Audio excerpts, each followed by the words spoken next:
শুরুতেই জানিয়ে দিচ্ছি সংবাদ শিরোনাম, এরপর থাকছে বিস্তারিত। শিক্ষা ও গবেষণার নতুন পৃথিবীর স্বপ্ন দেখতে হবে, চব্বিশ সমাবর্তনে ডক্টর ইউনূস। দুদকের টর্চার সেল, রফিকুল আমিনের লোহমর্ষ ঘটনা, ডেস্টিনি কেলেঙ্কারি নেপথ্য গল্প। বিস্তারিত। চট্টগ্রাম বিশ্ববিদ্যালয়ের পঞ্চম সমাবর্তনের প্রধান উপদেষ্টা হিসেবে বক্তৃতা দিয়েছেন নোবেল বিজয়ী অর্থনীতিবিদ ডক্টর মোহাম্মদ ইউনূস।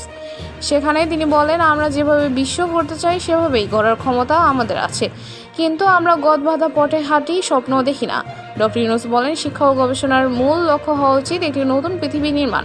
যেন সবসময় মনে রাখে, শিক্ষা শুধুই তথ্য সংগ্রহ নয়, বরং বিশ্ব গঠনের হাতিয়ার। তিনি সতর্ক করে বলেন, স্বপ্নহীন শিক্ষা গন্তব্যহীন হয়ে পড়ে। তিনি তার অভিজ্ঞতা থেকে বলেন, 1974 সালের দুর্ভিক্ষ তাকে বাস্তব পরিস্থিতির মুখোমুখি করে তোলে।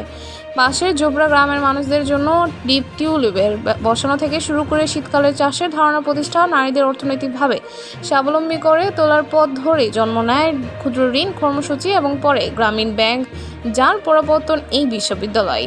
তিনি বলেন, জোবরার নারীরা ছিল আমার শিক্ষক, ছাত্ররা ছিল আমার সহযোদ্ধা। এখান থেকেই তার বিকল্প অর্থনীতির ভাবনার জন্ম, যেখানে অর্থনীতি মানুষের জন্য, ব্যবসার জন্য নয়। ডক্টর ইউনূস আরও বলেন, আমরা ব্যবসাকেন্দ্রিক আত্মঘাতী সভ্যতা গড়েছি, যা টেকসই নয়। নতুন সভ্যতা গড়তে হবে, যারা ভিত্তি হবে মানুষ।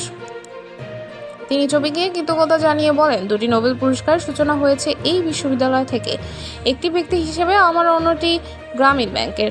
সমর্থন শিক্ষার্থীদের উদ্দেশ্যে তিনি বলেন, আজকের দিন শুধু একটি সনদ পাওয়ার দিন নয়, এটি একটি নতুন পৃথিবী গড়ার যাত্রা শুরু করার দিন।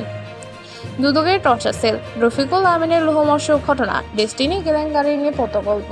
বিস্তারিত। ডেস্টিনির গ্রুপের এমডি ও বাংলাদেশে আমোদজন গণ পার্টির আহ্বায়ক ডক্টর মোহাম্মদ রফিকুল আমিন এবার মুখ খুললেন দুদকের ভেতরের ভয়াবহ নির্যাতনের কথা নিয়ে। তিনি জানান, দুর্নীতি দমন কমিশনেই ছিল টর্চার সেল। চোখে কাপড় বেঁধে মুখে গরম পানি ঢালা হতো, দড়ি দিয়ে বেঁধে ঝুলিয়ে রাখা হতো, এমনকি অমানবিক কল্পনাও করা যায় না। রফিকুল বলেন, ডেস্টিনি শুরু করার পর থেকেই আমি ফ্যাসিস্ট সরকারের টার্গেট পরিণত হই। আমরা বিরুদ্ধে মিথ্যা মামলা হয়, দুর্নীতির প্রমাণ না থাকলেও অনিয়মের অভিযোগ তুলে ফৌজদারি মামলা ঠুকে দেয় দুদক। শুধুমাত্র মিডিয়া রিপোর্ট দিয়ে আমাকে জেলে পাঠানো হয়। তিনি অভিযোগ করেন, আমাকে সাক্ষী হতে রাজি না হয় আমার স্ত্রীকে আসামি করা হয়, তিনি এখনও জেলে। আমার 2 সন্তান একা বড় হয়েছে 12টা বছর। আরও জানান, আমাকে প্রস্তাব দেওয়া হয়েছিল দেশ ছেড়ে চলে যাওয়ার জন্য, আবার বলা হয়েছিল ডেস্টিনি বন্ধ করলে জামিন দেওয়া হবে। আমি রাজি হইনি, কারণ এত লাখো বিনিয়োগকারী ক্ষতিগ্রস্ত হতো। তিনি বলেন, আমার বিরুদ্ধে সাক্ষ্য দিয়েছে সরকারি কর্মকর্তারা, অথচ বিনিয়োগকারীরা কেউ সাক্ষী দেয়নি। সবকিছু ছিল সাজানো নাটক, একটাই উদ্দেশ্য, আমাকে রাজনৈতিকভাবে শেষ করে দেওয়া। এখন তিনি রাজনৈতিক দল গঠন করেছেন, বাংলাদেশ আম জনগণ পার্টি। তার ভাষায় এবার মানুষের পক্ষে কথা বলবো, আর কাউকে যেন এমন নির্যাতনের শিকার হতে না হয় সেই চেষ্টা করব। এই ছিল সর্বশেষ আপডেট। নতুন নতুন আরও আপডেট পেতে আমাদের সঙ্গেই থাকুন। ধন্যবাদ।